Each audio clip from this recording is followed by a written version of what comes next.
किसानों की नज़रें आसमान की तरफ उठी रहती हैं। आसमान की तरफ देखते किसान कभी बारिश की दुआ करते हैं तो कभी बारिशों के रुकने की। ज़मीन और बारिश की अहमियत उन किसानों से बेहतर कोई नहीं जानता जिनकी ज़िंदगी का दारो मदार इन्हीं दो चीज़ों पर हो।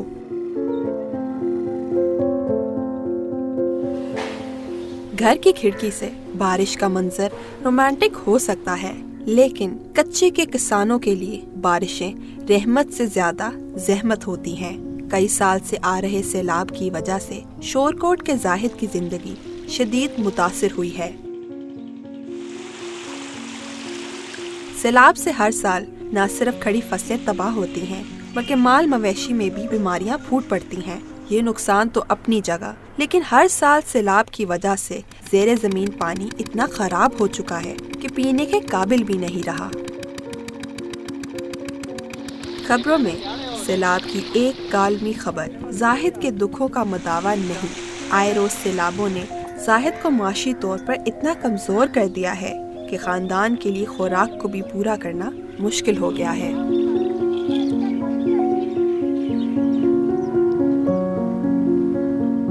ज़राअत जो है ये पाकिस्तान के लिए रीढ़ की हड्डी है।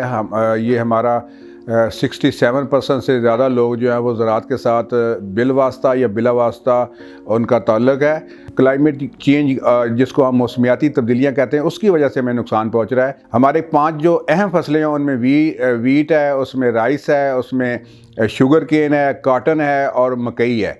तो इनमें ख़ास तौर पर मैं वीट की बात करूँगा कि वीट में जब टेम्परेचर हाई होता है उसकी वजह से हमारी जो प्रोडक्शन है वो कम होती है। पिछले काफ़ी सालों से 10 साल से हम देख रहे हैं कि ये जो वीट में जो टेम्परेचर हाई होता था वो अब टेम्परेचर हाई नहीं हो रहा, बल्कि जो हमारी बारिशें हैं उनका हेर फेर जो है उसकी वजह से जो गंदम की पैदावार पे बहुत बुरा असर पड़ रहा है। राइस में हमारे लिए ये मसला है कि जब से क्लाइमेट चेंज हुआ है और रात का टेम्परेचर बढ़ना शुरू हुआ है, तो उससे यह है कि जो हम जिस पे फ़ख्र करते हैं कि हमारे पास कर्नल बासमती है, हमारे पास ये खुशबू वाली बासमती है, तो वो जो उसमें अरोमा था वो कम होता जा रहा है। एक तो उसमें अरोमा कम होता रहा है, जो दूसरा उसकी क्वालिटी जो है कुकिंग क्वालिटी जो बासमती राइस की है वो कम होती जा रही है।